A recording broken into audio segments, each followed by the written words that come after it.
മുൻ ദേവസ്വം കമ്മീഷണറും മുൻ ദേവസ്വം പ്രസിഡന്റുമായ എൻ വാസു അറസ്റ്റിലായിരിക്കെ ഉയരുന്ന പ്രധാന ചോദ്യം അന്നത്തെ ദേവസ്വം പ്രസിഡന്റും CPM നേതാവുമായ എ പത്മകുമാറിലേക്ക് അന്വേഷണം നീളുമോ എന്നാണ്. എൻ വാസുവിനുമുണ്ട് ഒരു CPM ഭൂതകാലം. IASകാർ വഹിക്കേണ്ട പദവിയിൽ എൻ വാസുവിനെ അവരോധിച്ചതും CPM തന്നെയാണ്. പത്മകുമാറിനെ അന്വേഷണ സംഘം അറസ്റ്റ് ചെയ്താൽ കടകംപള്ളിയിലേക്കും അന്വേഷണം നീളും. ഈ തെരഞ്ഞെടുപ്പ് കാലത്ത് CPM ജനങ്ങളോട് എന്ത് മറുപടി പറയും?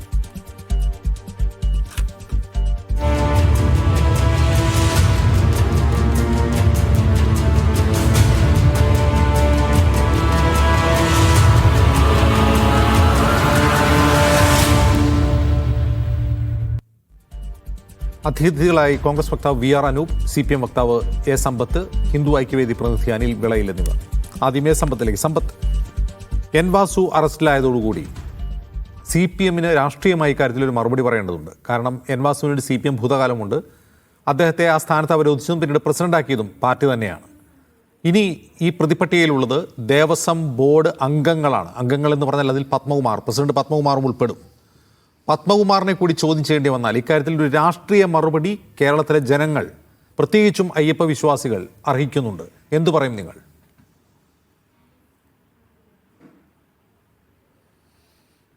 നമ്മളിപ്പോൾ ചർച്ച ചെയ്യുന്ന വിഷയം കേരളത്തിലെ ബഹുമാനപ്പെട്ട ഹൈക്കോടതിയുടെ നേരിട്ടുള്ള മേൽനോട്ടത്തിൽ കേരള പോലീസിലെ ഒരു പ്രത്യേക അന്വേഷണ സംഘം, നമ്മൾ ചുരുക്കപ്പേരിൽ പറഞ്ഞാൽ സ്പെഷ്യൽ ഇൻവെസ്റ്റിഗേഷൻ ടീം, അന്വേഷിച്ചുകൊണ്ടിരിക്കുന്നതായിട്ടുള്ള ക്രിമിനൽ സ്വഭാവമുള്ള ഒരു കാര്യത്തെ സംബന്ധിച്ചാണ്.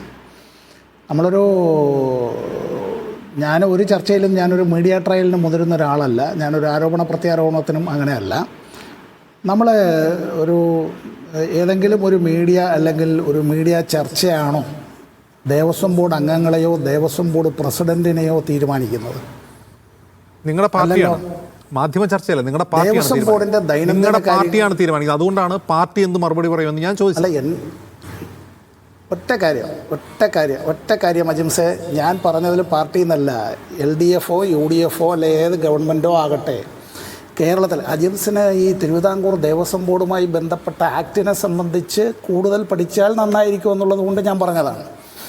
ഒരു സ്റ്റാറ്റ്യൂട്ടറി ബോഡിയാണ്. ആ സ്റ്റാറ്റ്യൂട്ടറി ബോഡിയുടെ കീഴിൽ നടക്കുന്നതായ ദൈനംദിന പ്രവർത്തനങ്ങളിൽ ഒരു സർക്കാരും നേരിട്ട് ഇടപെടാൻ കഴിയില്ല. അങ്ങനെ ഇടപെടാറുമില്ല എന്നുള്ളതാണ് എൻ്റെ അറിവ്. 1. 2, ദേവസ്വം ബോർഡിൻ്റെ പ്രസിഡന്റ്, ദേവസ്വം ബോർഡിൻ്റെ അംഗങ്ങൾ, അങ്ങനെയുള്ള കാര്യങ്ങൾ അതാത് കാലത്തെ കേരളത്തിലെ സംസ്ഥാന സർക്കാരിന് തീരുമാനിക്കാം. ദേവസ്വം ബോർഡിൻ്റേതായ കമ്മീഷണറുണ്ട്. ആ കമ്മീഷണറെ നിയമിക്കുന്നതുമായി ബന്ധപ്പെട്ട കാര്യങ്ങളുടെ ഫയൽ ഒറിജിനേറ്റ് ചെയ്തു വരുന്നത് സ്റ്റാറ്റ്യൂട്ടറി ബോഡിയായിട്ടുള്ള ദേവസ്വം ബോർഡിൽ നിന്നാണ്. ദേവസ്വം കമ്മീഷണറുടെ മുമ്പാകെ ഒരു ദിവസം 100 കണക്കിന് ഫയലുകൾ വരും. അത്തരത്തിൽ ഉത്തരവാദിത്വരാഹിത്യത്തോടു കൂടിയോ അല്ല, ഇവിടെ ഇത്തരം കാര്യങ്ങളിൽ ഞങ്ങൾ അഭിഭാഷകരുടെ ഭാഷയിൽ പറഞ്ഞാൽ പരസ്പരം ഉത്സാഹികളും സഹായികളുമായിട്ടോ ആരെങ്കിലും നിന്നിട്ടുണ്ട് എങ്കിൽ അവർ ക്രിമിനൽ നടപടി ചട്ടത്തിൻ്റെ പരിധിയിൽ വരികയും അവർ കുറ്റാരോപിതരായി പ്രതിപട്ടികയിൽ വരികയും അവർ നിയമത്തിന് മുമ്പിൽ അത്തരത്തിൽ വിചാരണ ചെയ്യപ്പെടുകയും അവരുടെ മേലുള്ള ആരോപണങ്ങൾ ആ പ്രോസിക്യൂഷൻ നടപടി നേരിട്ട് അത് സംശയാതീതമായി തെളിയിക്കപ്പെട്ടാൽ ശിക്ഷിക്കപ്പെടുകയും ചെയ്യണം. അതിലൊന്നും ഒരു തർക്കവുമില്ല. ഇവിടെ CPM എന്ത് ചെയ്യും എന്നുള്ളതിൻ്റേതാണ്. ഞാൻ ആദ്യം ഇടപെട്ടതിൽ എന്നോട് പ്രത്യേകിച്ചൊരു ദേഷ്യമൊന്നും തോന്നണ്ട. ഞാനത് ബോധപൂർവം പറഞ്ഞതാണ്. പലപ്പോഴും നമ്മുടെ മാധ്യമ സുഹൃത്തുക്കളുടെ ഒരു ധാരണ ഈ കേരളത്തിലെ രാഷ്ട്രീയ കാര്യങ്ങളെല്ലാം അത്തരത്തിൽ തീരുമാനിക്കുന്നതും പല കാര്യങ്ങളിലും നമ്മുടെ മാധ്യമങ്ങളാണ് എന്നൊരു തെറ്റായ അങ്ങനെയല്ല എനിക്കത് തെറ്റിദ്ധാരണ ആദ്യം തിരുത്തണം. അങ്ങനെയല്ല. അങ്ങ് പറയുന്നത് വളരെ സാങ്കേതികമായ ദേവസ്വം കമ്മീഷണറെ നിയമിക്കുന്നത് സ്റ്റാറ്റ്യൂട്ടറി ബോഡിയായ ദേവസ്വം ബോർഡാണ്. ഈ ദേവസ്വം ബോർഡിനെ നിയമിക്കുന്നവരാ പാർട്ടിയാണ്, നിങ്ങളുടെ പാർട്ടിയാണ്. ആ നിങ്ങളുടെ പാർട്ടി പ്രസിഡന്റാക്കിയതാരെ A പത്മകുമാർ, അയാളെ നിങ്ങൾക്ക് തള്ളിപ്പറയാൻ കഴിയില്ല. ഈ പാർട്ടി വച്ചിട്ടുള്ള ദേവസ്വം പ്രസിഡന്റിന്റെ കാലത്താണ് ഈ മോഷണം നടന്നിട്ടുള്ളത്. നിങ്ങൾ മറുപടി പറയണം. നിങ്ങൾ ദൈനംദിനം സർക്കാരോ പാർട്ടിയോ അതിൽ ഇടപെടുന്നില്ല എന്ന് പറയുന്നു. അങ്ങനെ ഡയറക്റ്റ് ഇടപെടാതിരിക്കാനാണ് പാർട്ടിക്കാരെ കൊണ്ടുവയ്ക്കുന്നത് ദേവസ്വം പ്രസിഡന്റായിട്ട്. പാർട്ടിയുടെ നയമാണ് ദേവസ്വം ബോർഡിൽ അയാൾ നടപ്പാക്കുന്നത്, അല്ലാതെ നിങ്ങൾക്ക് പറയാൻ കഴിയുമോ? ഒരു സംസ്ഥാന സർക്കാരിന് ചെയ്യാൻ കഴിയുക നമ്മുടെ നാട്ടിലെ ഇത്തരത്തിലുള്ള ക്ഷേത്രങ്ങളിൽ തിരുവിതാംകൂർ ദേവസ്വം ബോർഡ് ഉൾപ്പെടെ 5 ദേവസ്വം ബോർഡുകൾ കേരളത്തിലുണ്ട്. അത് അജിംസിൻ്റെ അറിവിലേക്ക് വേണ്ടി ഞാനങ്ങ് പറയുകയാണ്. എനിക്ക് തെറ്റിദ്ധാരണയൊന്നുമില്ല. എനിക്ക് തെറ്റിദ്ധാരണ ഉണ്ട് എന്ന് അജിംസിനെ തോന്നുന്നുവെങ്കിൽ ആ തെറ്റിദ്ധാരണയിൽ അങ്ങേക്ക് എങ്ങനെ ഇരിക്കട്ടെ, എനിക്ക് ആ തെറ്റിദ്ധാരണ ഇല്ല. ഞാനൊരു തർക്കത്തിനല്ല, നമ്മൾ തമ്മിൽ ഉദ്ദണ്ഡനും ഭട്ടതിരിയും തമ്മിലുള്ളൊരു തർക്കം വേണ്ട. അവിടെ വരുന്ന തീർത്ഥാടകരുടെ സൗകര്യങ്ങൾ മെച്ചപ്പെടുത്തുന്നതിന് ദേവസ്വം ബോർഡുമായി ചേർന്നുകൊണ്ട് തന്നെ വിവിധ വകുപ്പുകൾ, വിവിധ മന്ത്രി കാര്യാലയങ്ങൾ ആവശ്യമായ ക്രമീകരണങ്ങൾ നടത്തുക എന്നുള്ളത്. അങ്ങനെ വരുമ്പോൾ നമ്മുടെ അവിടുത്തെ ഗതാഗത സൗകര്യങ്ങൾ വർദ്ധിപ്പിക്കുന്നത്, വൈദ്യുതി, അതുപോലെ തന്നെ ആരോഗ്യം, ചികിത്സ, മറ്റു വിധത്തിലുള്ള അവരുടെ ഈ കുടിവെള്ള സൗകര്യം ഉൾപ്പെടെയുള്ള കാര്യങ്ങൾ, ഇതിലൊക്കെ തന്നെ പൊതുപണം ഉപയോഗിച്ചുകൊണ്ട് അത്തരം കാര്യങ്ങളിൽ ഒരുപാട് അത്തരത്തിലുള്ള സഹായങ്ങൾ വേണ്ടി വരും. CPIM-നെ പ്രതിക്കൂട്ടിൽ നിർത്തണമെന്നാണെങ്കിൽ ഇപ്പം നമുക്ക് തദ്ദേശ സ്വയംഭരണ സ്ഥാപനങ്ങളിലേക്കുള്ള തെരഞ്ഞെടുപ്പ് വരുന്നതുകൊണ്ട് ആവാം അജിംസെ, അങ്ങനെ അങ്ങനെയല്ല. ഈ തെരഞ്ഞെടുപ്പ് വരുന്നതുകൊണ്ട് നിങ്ങളെന്തോ CPIM-നെ വിചാരണ ചെയ്ത് കളയാം എന്ന് വിചാരിക്കുന്നതേ അല്ല പ്രശ്നം. ഇത് ഉദ്ദണ്ഡനും ഭട്ടതിരിയും തമ്മിലുള്ള തർക്കമേ അല്ല. ഉദ്ദണ്ഡനും ഭട്ടതിരിയും തമ്മിലുള്ള തർക്കമല്ല. പൊതുപണം ഉപയോഗിച്ചാണ് ദേവസ്വം ബോർഡ് പ്രവർത്തിക്കുന്നത്. അത് ദേവസ്വം ബോർഡിൽ പൊതുപണം ഉപയോഗിക്കുന്നുണ്ടെങ്കിൽ അവിടെ നിങ്ങൾ രാഷ്ട്രീയ നിയമനത്താൽ ദേവസ്വം ബോർഡ് പ്രസിഡന്റിനെ നിയമിച്ചിട്ടുണ്ടെങ്കിൽ നിങ്ങൾ മറുപടി പറഞ്ഞേ വെക്കൂ ജനങ്ങളോട്. അതല്ല, അതൊക്കെ അവർ നോക്കുന്ന കാര്യമാണ്. ഞങ്ങൾ അതിൽ ഇടപെടുന്നില്ലെങ്കിൽ പിന്നെ CPM-ന്റെ സംസ്ഥാന സമിതി അംഗത്തെ നിങ്ങൾ എന്തിനാണ് അവിടെ അധ്യക്ഷനാക്കുന്നത്? അജിംസെ, ഞാനൊന്ന് പറഞ്ഞ് മുഴുമിപ്പിക്കാൻ അനുവദിക്കുമോ? എന്താന്ന് വെച്ചാൽ ഇവിടെ ഞങ്ങൾ ഈ പറയുന്ന കാര്യത്തിൽ ഇടപെടാനേ തയ്യാറല്ല. അന്വേഷണം എവിടെയാണ് നടത്തുന്നത്? അന്വേഷണം കേരളത്തിലെ പോലീസാണ് നടത്തുന്നത്. അതൊരു സ്പെഷ്യൽ ഇൻവെസ്റ്റിഗേഷൻ ടീമാണ്. ഈ അന്വേഷണത്തിൻ്റെ ആരംഭഘട്ടത്തിൽ തന്നെ ദേവസ്വം വകുപ്പ് കൈകാര്യം ചെയ്യുന്ന മന്ത്രി തന്നെ കേരളത്തിൻ്റെ സംസ്ഥാന സർക്കാരിൻ്റെ അസന്നിഗ്ധമായ നിലപാട് പറഞ്ഞു. ബഹുമാനപ്പെട്ട ഹൈക്കോടതി ഇക്കാര്യത്തിൽ എടുക്കുന്ന നിലപാട് അത് പൂർണ്ണമായും അങ്ങനെ തന്നെ. അക്കാര്യത്തിൽ സഹകരണം ഈ സ്വർണം മോഷ്ടിച്ചുകൊണ്ടുപോയത് നിങ്ങളുടെ CPM സംസ്ഥാന കമ്മിറ്റി അംഗത്തിന്റെ മേൽനോട്ടത്തിലാണ്. അറിഞ്ഞില്ല എന്ന് മാത്രമല്ല, അത് മോഷ്ടിച്ചുകൊണ്ട് പോകാൻ നിങ്ങൾ തുല്യം ചാർത്തി കൊടുത്തു ദേവസ്വം ബോർഡ് പ്രസിഡന്റ് ഉൾക്കൊള്ളുന്ന ദേവസ്വം ബോർഡ്. എന്നിട്ട് ഹൈക്കോടതി പിടിച്ചു കഴിഞ്ഞാൽ അന്വേഷണം പ്രഖ്യാപിക്കുമ്പോൾ നിങ്ങൾ പറയാം ഞങ്ങൾ അതിനെ പിൻപറ്റും. അല്ലാതെ നിങ്ങൾക്ക് എന്ത് മാർഗമില്ല. ഹൈക്കോടതി പറയുമ്പോൾ അന്വേഷിച്ചേ പറ്റൂ. ഇക്കാര്യത്തെ സംബന്ധിച്ച് അജിംസെ, ഒറ്റ കാര്യം, നമ്മളൊരു കുറച്ചൊരു 2-3 ആഴ്ച പുറകോട്ടൊന്ന് പോയേ, നമ്മൾ തന്നെ ഒരു ചർച്ച തുടങ്ങിയായിരുന്നല്ലോ, ഓർമ്മയില്ലേ? എവിടെയാണ് ഇത് കണ്ടെത്തിയത്? ആദ്യം എവിടെയായിരുന്നു അജിംസെ കണ്ടെത്തിയത്? ഹൈക്കോടതി കണ്ടെത്തി, അല്ലാതെ സർക്കാരോ ദേവസ്വം ബോർഡോ അല്ല ഇവിടെ സ്വർണ്ണം നഷ്ടപ്പെടുന്നത് കണ്ടെത്തിയത്. ഹൈക്കോടതി കണ്ടെത്തി. മറ്റാരെ കണ്ടെത്തിയത്? ദേവസ്വം വിജിലൻസിന്റെ റിപ്പോർട്ടാണല്ലോ ബഹുമാനപ്പെട്ട ദേവസ്വം ബോർഡ് വിജിലൻസിന്റെ റിപ്പോർട്ട് വരാൻ കാരണം ഹൈക്കോടതി പറഞ്ഞത് അന്വേഷിച്ച് റിപ്പോർട്ട് തരാൻ. അല്ലാതെ ദേവസ്വം ബോർഡിന് ഉണ്ടുറങ്ങിയിരുന്നപ്പോൾ തോന്നി സ്വർണം പോയിട്ടുണ്ട് എന്നാൽ അന്ന് അന്വേഷിച്ചതായത് അന്വേഷിച്ചതൊന്നുമല്ല. ഹൈക്കോടതി കണ്ടെത്തി, അവരോട് അന്വേഷിച്ച് റിപ്പോർട്ട് തരാൻ പറഞ്ഞു. ഞാനിപ്പോൾ ഇവിടെ ആരെങ്കിലും സ്വർണം കട്ടുകൊണ്ട് പോയെങ്കിൽ അവരെ ന്യായീകരിക്കാനായിട്ട് ഇരിക്കുകയൊന്നുമല്ല. ഞാനിവിടെ പ്രതിഭാഗത്തിൻ്റെ വക്കാലത്തെടുത്തിട്ട് വന്നിരിക്കുന്ന ആളൊന്നുമല്ല. നിങ്ങൾ പാർട്ടിയുടെ നിലപാട് അങ്ങനെ തെറ്റിദ്ധരിക്കേ വേണ്ട. പ്ലീസ്. ഇവിടെ ഇനി ആരായാലും ശരി തന്നെ, ഏത് ഉദ്യോഗസ്ഥനായാലും ശരി തന്നെ, അതിൽ ഇങ്ങനെ നിയമിക്കപ്പെട്ടിട്ടുള്ള ആളുകളായാലും ശരി തന്നെ, അവർ ഇക്കാര്യത്തിൽ അവരുടെ ഭാഗത്ത് നിന്ന് ചെയ്യാൻ പാടില്ലാത്തതോ നിയമവിരുദ്ധമായിട്ടോ ചട്ടവിരുദ്ധമായിട്ടോ ക്രിമിനൽ സ്വഭാവത്തോടു കൂടിയോ അല്ല, ഉത്തരവാദിത്വരാഹിത്യത്തോടു കൂടിയോ എൻ്റെ മുന്നിൽ കൂടി കടന്നു വരുന്നതായിട്ടുള്ള ഫയലുകൾ കണ്ണുമടച്ച് വിശ്വസിച്ച് ഞാനങ്ങനെ പോകേണ്ട കാര്യമില്ലല്ലോ. അഥവാ ആരെങ്കിലും വന്ന് അത്തരത്തിൽ ഈ കാര്യങ്ങളിൽ ഏതെങ്കിലും ഇങ്ങനെ ചെയ്യാൻ പാടില്ലാത്ത കാര്യങ്ങൾക്ക് കൂട്ടുനിൽക്കാനായി ആവശ്യപ്പെട്ടാൽ അതൊന്നും നടപ്പാകുന്ന കാര്യങ്ങളല്ല. ആരെ ആയിരുന്നാലും ശരി തന്നെ അക്കാര്യത്തിൽ അവർ ഈ പറയുന്ന കുറ്റവിചാരണ നേരിടുക തന്നെ വേണം. ഇനി ആരൊക്കെ പ്രതിപട്ടികയിൽ വരും എന്നുള്ളതിനെ സംബന്ധിച്ച് പ്രതിപട്ടികയിലുണ്ട്. ഇനി ആരൊക്കെ വരുമെന്നല്ല സമ്പത്ത്. 8ാം പ്രതി എന്ന് പറയുന്നത് ദേവസ്വം ബോർഡാണ്. ദേവസ്വം ബോർഡിന്റെ അധ്യക്ഷൻ A. പത്മകുമാറാണ്. സംസ്ഥാന കമ്മിറ്റി അംഗമാണ്. അയാൾ പ്രതിയായി നിൽക്കുമ്പോൾ നിങ്ങൾ പറയുകയാണ് അവർ പ്രോസിക്യൂഷൻ നേരിടട്ടെ. നിങ്ങളുടെ രാഷ്ട്രീയ മറുപടിയാണ് ചോദിക്കുന്നത്, നിയമ മറുപടിയല്ല.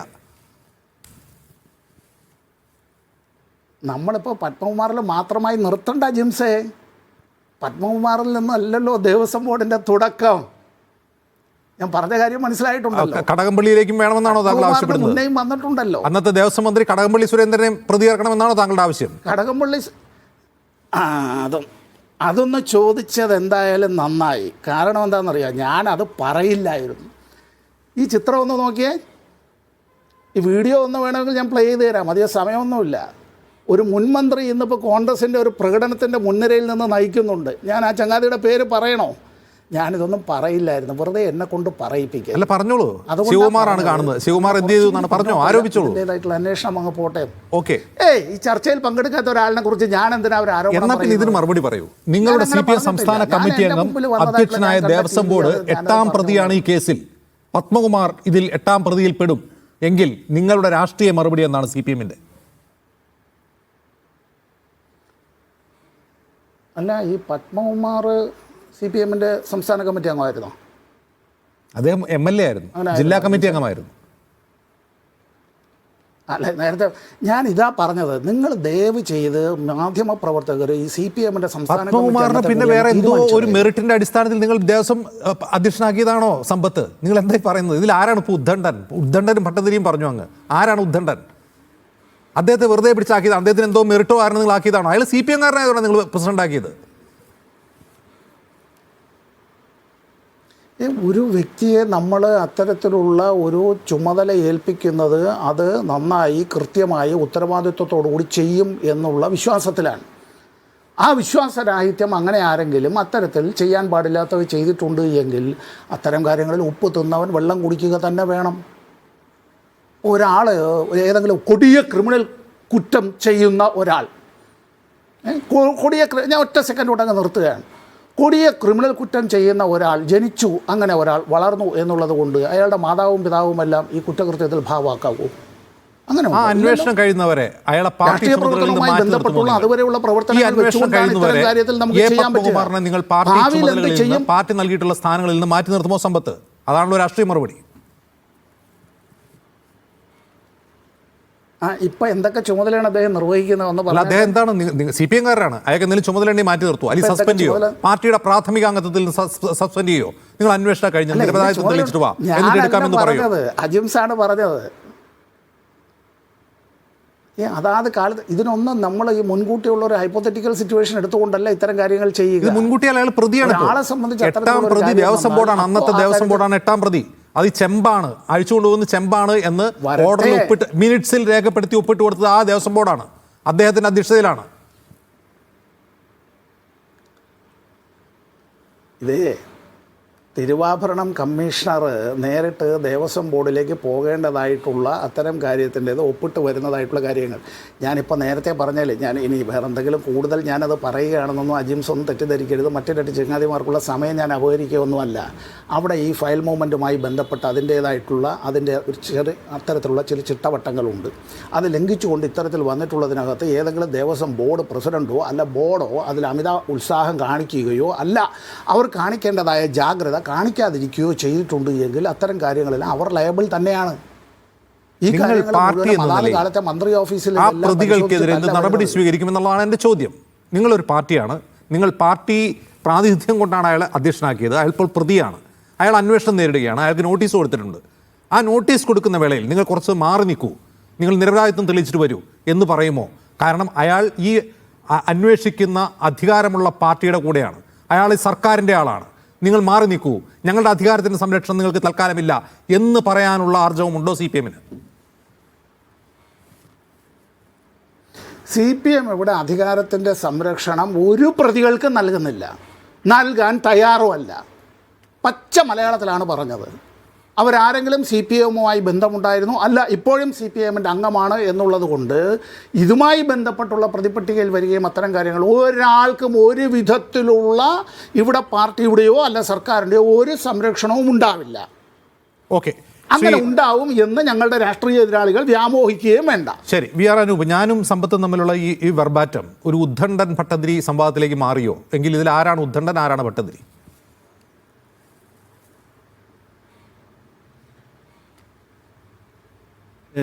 സമ്പത്ത് സാറുമായിട്ടുള്ള ചർച്ചകളിൽ അദ്ദേഹം കാര്യമാത്രം പ്രസക്തമായി കാര്യങ്ങൾ സംസാരിക്കുന്ന ഒരാളാണ്. ഏറ്റവും പ്രതിപക്ഷ ബഹുമാനത്തോടുകൂടി കാര്യങ്ങൾ അവതരിപ്പിക്കുന്ന ഒരാളാണ്. പക്ഷേ ഇന്ന് അദ്ദേഹത്തിൻ്റെ ഡിഫൻസ് ഏറ്റവും ദുർബലമാണ് എന്ന് പറയാതിരിക്കാൻ കഴിയില്ല. ഇവിടെ ഞങ്ങൾ വളരെ തുടക്കത്തിൽ തന്നെ ഞങ്ങൾ അജിംസ് തന്നെ ഉൾപ്പെടെയുള്ള ചർച്ചകൾ പറഞ്ഞിട്ടുണ്ട്. ഇത് കേവലം ഒരു ഉണ്ണികൃഷ്ണൻ പോറ്റിയിൽ മാത്രം ഒതുങ്ങുന്നതല്ല. ഒരു ഉണ്ണികൃഷ്ണൻ പോറ്റി വിചാരിച്ചാൽ ഇത്തരമൊരു സ്വർണ്ണക്കൊള്ള നടത്താൻ സാധിക്കില്ല. ഒരു ഉന്നതമായ ഉദ്യോഗസ്ഥ സംവിധാനം അതിന് പിന്നിലുണ്ട്. അതിന് രാഷ്ട്രീയ പിന്തുണ ഉണ്ടായിട്ടുണ്ട്. ഞങ്ങൾ പറഞ്ഞ കാര്യങ്ങൾ ഒന്നൊന്നായി യാഥാർത്ഥ്യമായിക്കൊണ്ടിരിക്കുക. ഇപ്പോൾ എൻ വാസു എന്ന് പറയുന്നത് അതിൻ്റെ ഉദ്യോഗസ്ഥ സംവിധാനത്തിൻ്റെ മേധാവിയാണല്ലോ. അദ്ദേഹം കേവലം ഒരു ഉദ്യോഗസ്ഥ സംവിധാനത്തിൻ്റെ മേധാവി മാത്രമല്ല, അദ്ദേഹം ദേവസ്വം കമ്മീഷണർ ആയിരിക്കുമ്പോൾ തന്നെ താങ്കൾ സൂചിപ്പിച്ചതുപോലെ ഒരു CPM പാസ്റ്റ്, CPM ഭൂതകാലം, അദ്ദേഹം CPMൻ്റെ പഞ്ചായത്ത് പ്രസിഡന്റ് പോലും ആയിരുന്ന ആളാണ്. പക്ഷേ എൻ വാസുവിൽ നിൽക്കുന്നില്ലെന്നേ. ഈ പത്മകുമാറിൻ്റെ പടിവാതിൽക്കൽ ഈ കേസ് എത്തി നിൽക്കുമ്പോൾ എന്തൊക്കെ സാങ്കേതികത്വം സമ്പത്ത് സാറിനെ പോലെ ഒരാൾ പറഞ്ഞാലും യാഥാർത്ഥ്യം എന്താണെന്ന് നമുക്കറിയാം. നമുക്ക് പറയാം അദ്ദേഹം പോലും ആത്മാർത്ഥമായി അങ്ങനെ വിചാരിക്കുന്നു എന്ന് ഞാൻ വിചാരിക്കുന്നില്ല. കാരണം അതൊരു സാങ്കേതികത്വത്തിന് വേണ്ടി നമുക്ക് പറയാം. എന്ത് ദേവസ്വം എന്ന് പറയുന്നത് ഒരു ഓട്ടോണമസ് സ്വയംഭരണാധികാരമുള്ള സ്ഥാപനമാണ്, അതിൻ്റെ ദൈനംദിന കാര്യങ്ങളിൽ സർക്കാർ ഇടപെടില്ല എന്നൊക്കെ പറഞ്ഞാൽ പത്മലോചനിലേക്ക് എത്തുമ്പോൾ അത് പാർട്ടിയായി സമ്പത്ത് സാറേ, പാർട്ടി അല്ലാതിരിക്കാൻ പറ്റുമോ? അത് പത്മലോചൻ എന്ന് പറയുന്നത് പത്മകുമാർ എന്ന് പറയുന്നത് അദ്ദേഹം ജില്ലാ നേതൃത്വത്തിൻ്റെ ഭാഗമായിരുന്ന ഒരാളല്ലേ. ഇപ്പോൾ CPM പോലൊരു പാർട്ടിയിൽ വ്യക്തിപരമായി എങ്ങനെ ആളുകൾക്ക് ദേവസ്വം ബോർഡൊക്കെ കൈകാര്യം ചെയ്യാൻ കഴിയുമെന്ന് സാമാന്യ ബുദ്ധിയുള്ള ഒരാൾക്ക് ഊഹിക്കാൻ പറ്റുമോ? CPM ഇത്തരം കാര്യങ്ങളിൽ ദേവസ്വം ബോർഡാകട്ടെ മറ്റ് സംവിധാനങ്ങളൊക്കെ കർശനമായ പാർട്ടി മോണിറ്ററിങ് നടത്തുന്ന ഒരു സംവിധാനമല്ലേ. അപ്പോൾ യാഥാർത്ഥ്യം എന്താണെന്ന് സമ്പത്ത് സാറിനും അറിയാം, അജിംസിനും അറിയാം, ഈ ചർച്ച കേട്ടുകൊണ്ടിരിക്കുന്ന ആളുകൾക്കറിയാം. ഇവിടെ CPM എന്ന് പറയുന്ന പാർട്ടിയുടെ പരിരക്ഷണമില്ലാതെ ഇത്തരം ഒരു കാര്യം നടക്കില്ല. അത് വ്യക്തിപരമായൊരു ഇനിഷ്യേറ്റീവിൽ ഒരു ദേവസ്വം ബോർഡിൻ്റെ സംവിധാനത്തിന് ഒറ്റയ്ക്ക് അങ്ങനെ ആക്ട് ചെയ്യാൻ പറ്റുമെന്ന് നമുക്ക് വിശ്വസിക്കാൻ കഴിയില്ല. സാങ്കേതികത്വത്തിന് വേണ്ടിയൊക്കെ അങ്ങനെ പറയാം, നമുക്ക് വേണമെങ്കിൽ പറയാം. ദേവസ്വം ബോർഡ് വേറൊരു സംവിധാനമാണ്, യൂണിവേഴ്സിറ്റി എന്ന് പറയുന്നത് വേറൊരു സംവിധാനമാണെന്നൊക്കെ നമ്മളൊരു ചർച്ചയിൽ അദ്ദേഹം പറഞ്ഞതുപോലെ ഒരു ഉദണ്ഡവാദം വേണമെങ്കിൽ അങ്ങനെ ഉന്നയിക്കാം. പക്ഷേ യാഥാർത്ഥ്യം എന്താണ്? അത് തിരുവിതാംകൂർ ദേവസ്വം ബോർഡ് പോലൊരു സ്ഥാപനത്തിലേക്ക് CPM പോലൊരു പാർട്ടി നിയോഗിക്കുന്നത് ഏറ്റവും വിശ്വസ്തരായ ആളുകളെ, അത് സ്വാഭാവികമായി അദ്ദേഹം പറഞ്ഞ മറ്റു പരിഗണനകൾ ഉണ്ടാകും, ഇത് കൊണ്ടു നടക്കാൻ കഴിയുന്നു എന്ന് പാർട്ടിക്ക് തോന്നുന്ന ആളുകൾ നിയോഗിക്കും. പക്ഷേ കൃത്യമായി പാർട്ടി മോണിറ്ററിങ് ഈ വ്യക്തിയിലൂടെ പാർട്ടി നടത്തും. അതൊരു യാഥാർത്ഥ്യമല്ലേ. അപ്പോൾ അത് കൃത്യമാണ്. മുൻപ് പറഞ്ഞതുപോലെ ഉണ്ണികൃഷ്ണൻ പോറ്റിയിൽ നിന്ന് ഉദ്യോഗസ്ഥരിലേക്കും ഉദ്യോഗസ്ഥരിൽ നിന്ന് രാഷ്ട്രീയ നേതൃത്വത്തിലേക്ക് എത്തി. ഇത് കൃത്യമായി കേരളീയ പൊതുസമൂഹത്തിന് മുന്നിൽ CPM ഉത്തരം പറയേണ്ടി വരും. ഇന്ന് ഞങ്ങൾ ഇതുമായി ബന്ധപ്പെട്ട് ഇന്ന് KPCC സംഘടിപ്പിച്ച രാഷ്ട്രീയ പ്രചരണ പരിപാടിയിൽ അതിൻ്റെ പരിപാടിയിൽ ഇന്ന് വെറുതെ ഞാനൊരു 10-20 വർഷമായി നോക്കൂ, ഇതെങ്ങാനും UDF ഭരിക്കുമ്പോഴായിരുന്നു സംഭവിച്ചതെങ്കിൽ എന്ന് ഞാൻ വെറുതെ ആലോചിക്കാറുണ്ട്. കേരളം കത്തിയനെ. നിങ്ങൾ എന്ത് ചെയ്യുന്നു? നിങ്ങൾ എവിടെ സമരം നടത്തുന്നു? അല്ല അജിംസ, അങ്ങേക്ക് അങ്ങനെ ആലോചിക്കാം. പക്ഷെ താങ്കളുടെ ഈ താരതമ്യം നന്നായി. ഇവിടെ വിശ്വാസികൾ ഇതിൻ്റെയൊക്കെ കുത്തക അവകാശപ്പെടുന്ന ആളുകളാരാ?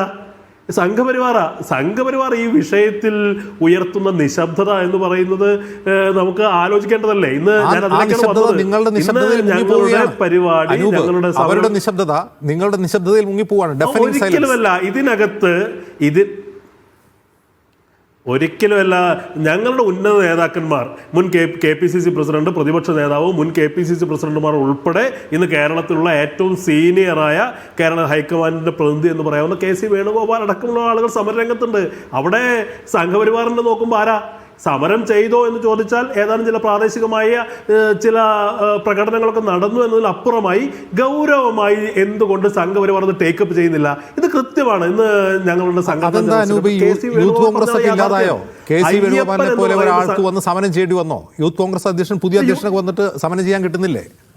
അല്ല, യൂത്ത് അങ്ങക്ക് അറിയില്ല. അല്ല അജിംസെ, അങ്ങ് കാര്യങ്ങൾ നിഷേധിക്കരുത്. എത്രയോ യൂത്ത് കോൺഗ്രസ് നേതാക്കന്മാർ സമരം ചെയ്ത് ജയിലിലായിരുന്നു. ഞാൻ അവരെ കണ്ട ആളാണ്. സന്ദീപ് വാര്യർ ഉൾപ്പെടെ ഇവിടെ വിജയ് ഇന്ദുചൂടൻ എന്ന് പറയുന്ന പത്തനംതിട്ടയിലെ ജില്ലാ പ്രസിഡന്റായ ആളുകളെ ഈ പറയുന്ന ജയിലിൽ പോയി സന്ദർശിച്ച ആളാണ് ഞാൻ. അപ്പം അങ്ങ് ഈ സമരം ഇങ്ങനെ സമരം ചെയ്തിട്ടില്ലേ എന്നൊക്കെ പറയുമ്പോൾ ഞാനത് അറിയാത്ത ആളാണെങ്കിൽ തെറ്റിദ്ധരിച്ച് ഞാനതിനോട് പ്രതികരിക്കില്ല. പക്ഷെ ആ സമരം നടക്കുകയും ആ ആളുകൾ ജയിലിൽ പോവുകയും അവർക്ക് ജില്ലാ കോടതി ജാമ്യം നിഷേധിക്കുകയും ഹൈക്കോടതിയിൽ ജാമ്യം കിട്ടുകയും ദിവസങ്ങളോളം ജയിലിൽ കിടന്നു. ഞാൻ സന്ദർശിച്ച ആളാ. എന്നിട്ട് അങ്ങനെ പറയല്ലേ അങ്ങനെ സമരമേ നടന്നിട്ടില്ല, യൂത്ത് കോൺഗ്രസ് വ്യത്യാസം ചൂണ്ടിക്കാട്ടി എന്നേ ഉള്ളൂ. ശ്രീ അനിൽ വിളയിൽ സമരം ചെയ്യുകയും അതാണ് ഞാൻ പറയുന്നത്. ഞാൻ ഈ ചർച്ചയിൽ ഉന്നയിക്കാൻ ശ്രമിക്കുന്ന വിഷയം എന്താ? യൂത്ത് കോൺഗ്രസിന്റെ നേതാക്കന്മാർ, യൂത്ത് കോൺഗ്രസിന്റെ ജില്ലാ പ്രസിഡന്റ്, സംസ്ഥാന നേതാക്കന്മാർ, കോൺഗ്രസ് നേതാക്കന്മാർ ഉൾപ്പെടെയുള്ള ആളുകൾ സമരം ചെയ്ത് ജയിലിൽ പോയി. ഈ വിശ്വാസികളുടെ കുത്തക ഉണ്ട് എന്ന് അവകാശപ്പെടുന്ന BJP അവിടെ കാണുന്നില്ല. സംഘപരിവാർ സംഘടനകളായ ഹിന്ദു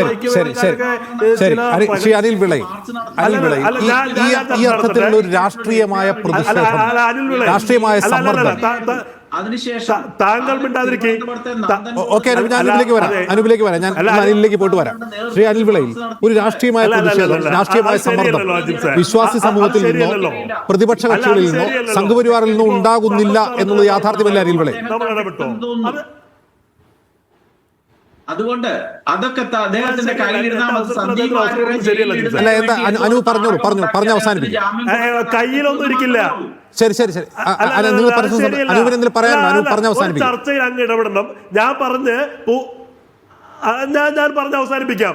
നിങ്ങൾ കയ്യിലൊന്നും ഇരിക്കില്ല. ഒരു ചർച്ചയിൽ വരുമ്പോൾ നിങ്ങൾ ആഗ്രഹിക്കുന്നത് പറയാൻ വിചാരിച്ചു വരുന്നതാണോ ഞാൻ? നിങ്ങളുടെ നിശബ്ദത കുറ്റകരാണെന്നേ. നിങ്ങൾ CPM-ഉമായിട്ട് ഡീലിലാണ്. സംഘപരിവാർ എന്ന് പറഞ്ഞാൽ ഹിന്ദു ഐക്യവേദി ഉൾപ്പെടെയുള്ള എല്ലാ സംഘടനകളുടെയും മൗനം എന്ന് പറയുന്നത് കുറ്റകര. ഇതുപോലെ സെൻസിറ്റീവായ ഒരു വിഷയത്തിൽ സൗത്ത് ഇന്ത്യയിലെ ഏറ്റവും പ്രധാനപ്പെട്ട ദേവാലയത്തിൽ ഇത്ര വലിയൊരു കൊള്ള നടന്നിട്ടും നിങ്ങൾ ഈ ഹിന്ദു സംഘടന എന്ന് നാഴികയ്ക്ക് 40 വട്ടം പറയുന്ന ആളുകൾ നിങ്ങൾ പ്രതികരിക്കേണ്ട തരത്തിൽ പ്രതികരിച്ചിട്ടില്ല എന്ന് ആർക്കാ അറിയാത്തത്? ഇതിനകത്ത് സസ്പീഷ്യസ് ആയ കുറ്റകരമായ ഒരു മൗനമാണ് എന്ന് വളരെ കൃത്യമാണെന്നേ.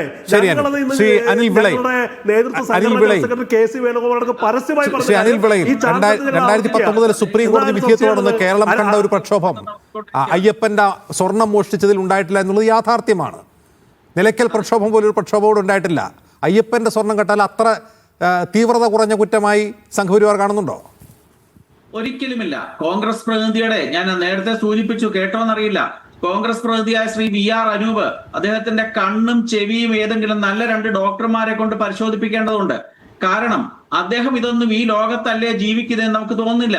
ശബരിമലയിലെ ഇത്തരത്തിലുള്ള കൊള്ളയും മോഷണവും നടന്നതിന് ശേഷം ഏറ്റവും ആദ്യം തെരുവിലേക്ക് ഇറങ്ങിയ സംഘടനകള് ഇവിടുത്തെ ഹിന്ദു പരിവാർ പ്രസ്ഥാനങ്ങൾ തന്നെയാണ്.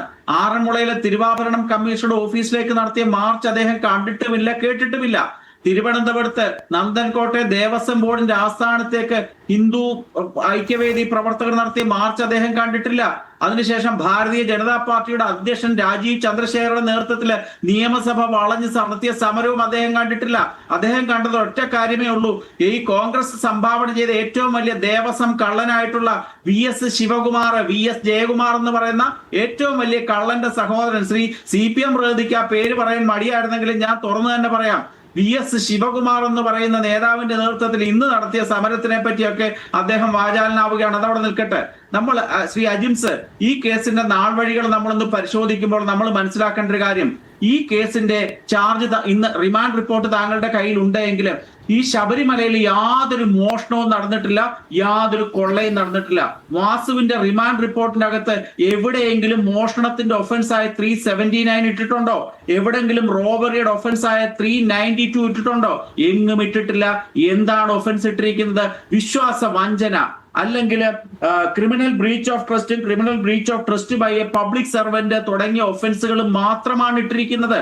പക്ഷെ ഈ റിമാൻഡ് റിപ്പോർട്ടിന്റെ അകത്തെ 14ാമത്തെ പാരഗ്രാഫ് ഒന്ന് നോക്കുമ്പോൾ എന്തുകൊണ്ടാണ് ഈ കേസ് അട്ടിമറിക്കപ്പെടുന്നു എന്ന് ഞാൻ പറഞ്ഞ ബഹുമാനപ്പെട്ട ഹൈക്കോടതിയുടെ മേൽനോട്ടമൊക്കെ ഉണ്ട് എന്ന് സമ്മതിക്കുന്നു.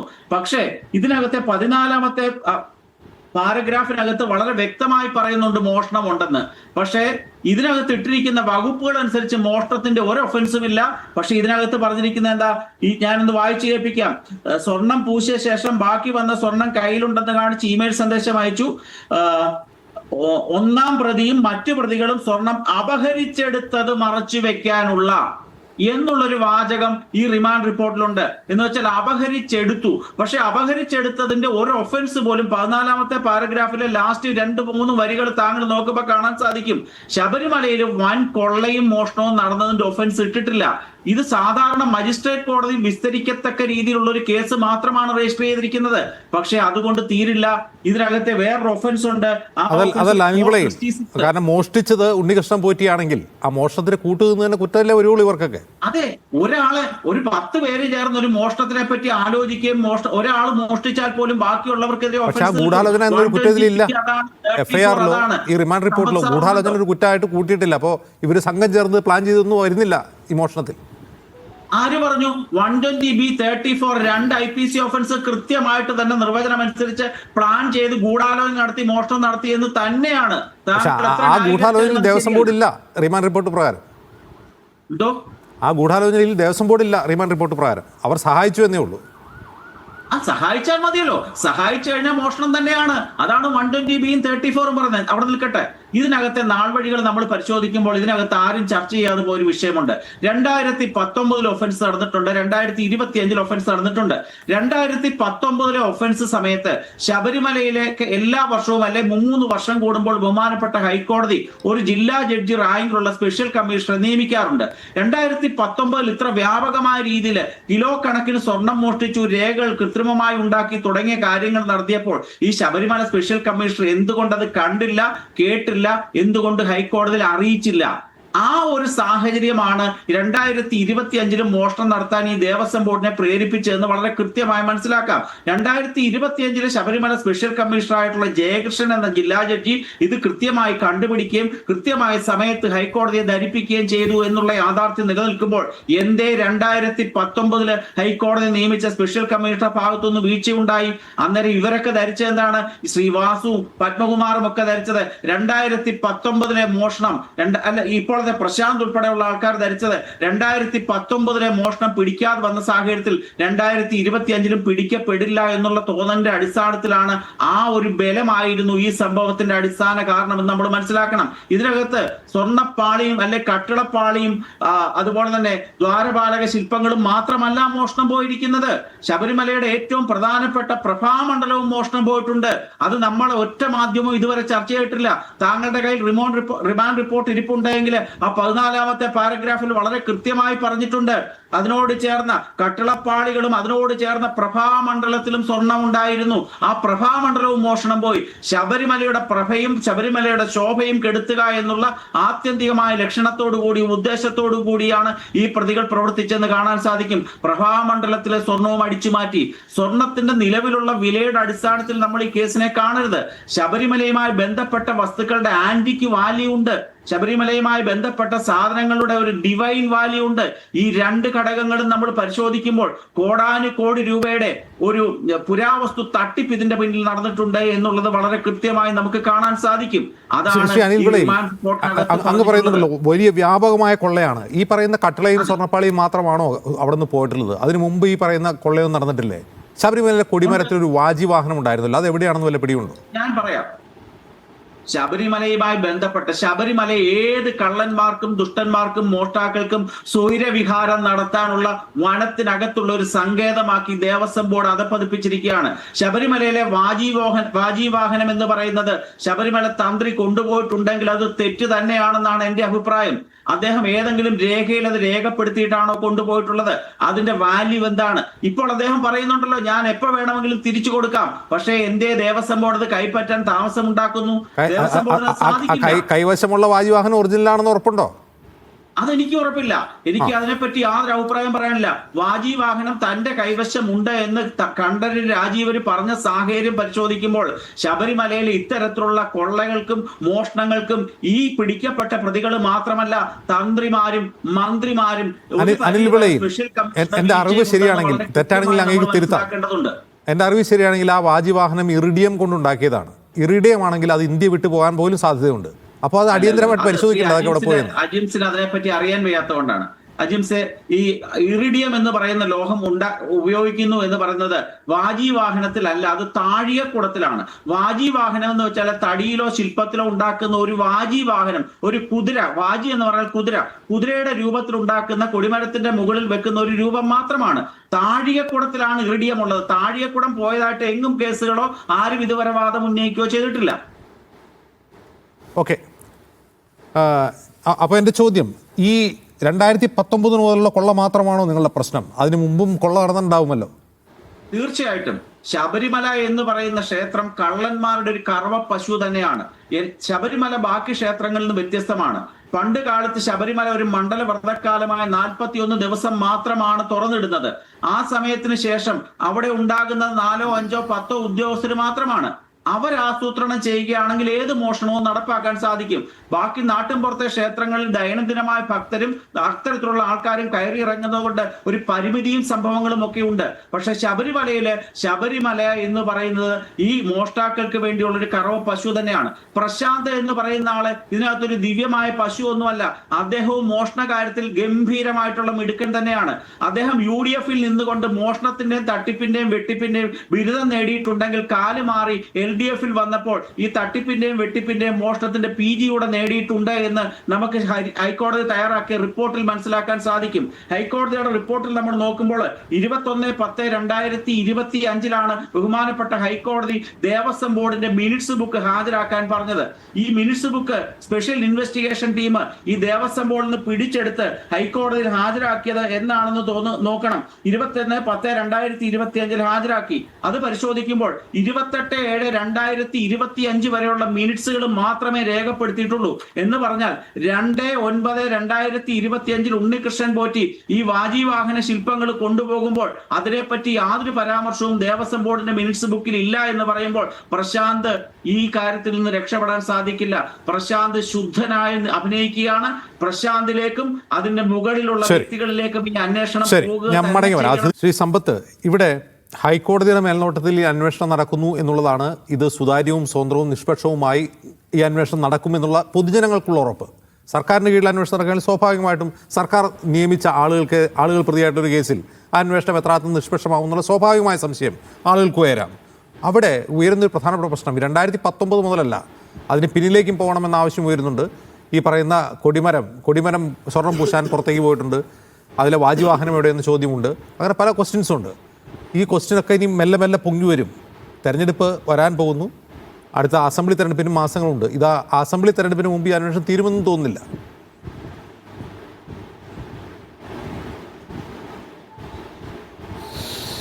അജിംസെ, അതെ, നമ്മുടെ ഈ ചർച്ചയിൽ ഇപ്പം നമ്മുടെ 2 ചങ്ങാതിമാരോട് ഞാൻ വാസ്തവത്തിൽ ഞാൻ ബഹുമാനം രേഖപ്പെടുത്തുകയാണ്. അവരോട് അങ്ങേയറ്റത്തെ ഈ സ്വാഭാവികമായി ശ്രീ അനിൽ വിളയിലെ VHPയുടെ പ്രതിനിധിയായിട്ടാണ് ഇവിടെ ഇപ്പോൾ എഴുതി കാണിച്ചിട്ടുള്ളതെങ്കിലും ഹിന്ദു ഐക്യവേദിയുടെ പ്രതിനിധിയായ അജിംസ് പറയുമ്പോഴും അദ്ദേഹം BJPയുടെ രാഷ്ട്രീയം അത്തരം കാര്യങ്ങൾ അദ്ദേഹം പറഞ്ഞു. അദ്ദേഹം പറയുകയും വേണം അത്തരം കാര്യങ്ങൾ. കുറേ കാര്യങ്ങൾ എനിക്ക് തോന്നുന്നു ഞാൻ അനിൽ വിളയിലുമായി ആദ്യമായിട്ടാണ് മീഡിയ വണ്ണിൽ ഒരു ചർച്ചയിൽ പങ്കെടുക്കുന്നത് തന്നെ. ഇതിൽ ചില കാര്യങ്ങളെ സംബന്ധിച്ച് അദ്ദേഹം പറഞ്ഞ അനൂപ് രാഷ്ട്രീയമായിട്ടുള്ള പല കാര്യങ്ങൾ പറയുമ്പോഴും അതിൽ രാഷ്ട്രീയമായിട്ടുള്ള കാര്യങ്ങൾ പറയുമ്പോൾ തന്നെ ഈ വിഷയത്തെ സംബന്ധിച്ച് തങ്ങളുടേതായിട്ടുള്ള അഭിപ്രായം വ്യക്തമായും സ്ഫുടമായും പറഞ്ഞു. ഞാൻ ആ ഒരു ബഹുമാനം അവരോട്, ആ സ്നേഹവും ബഹുമാനവും നിലനിർത്തിക്കൊണ്ടാണ് ഇവിടെ പറയുന്നത്. അനിൽ വിളയിൽ പറഞ്ഞൊരു കാര്യം, അതിൽ ഈ പറഞ്ഞിട്ടുള്ള ഒഫൻസസ് നടന്നിട്ടുണ്ടാവുക എന്നുള്ളത് നമ്മുടെ ഈ ഭാരതീയ ന്യായ സംഹിതയെല്ലാം വന്നതിന് മുമ്പാണ് എന്നുള്ളത് കൊണ്ട്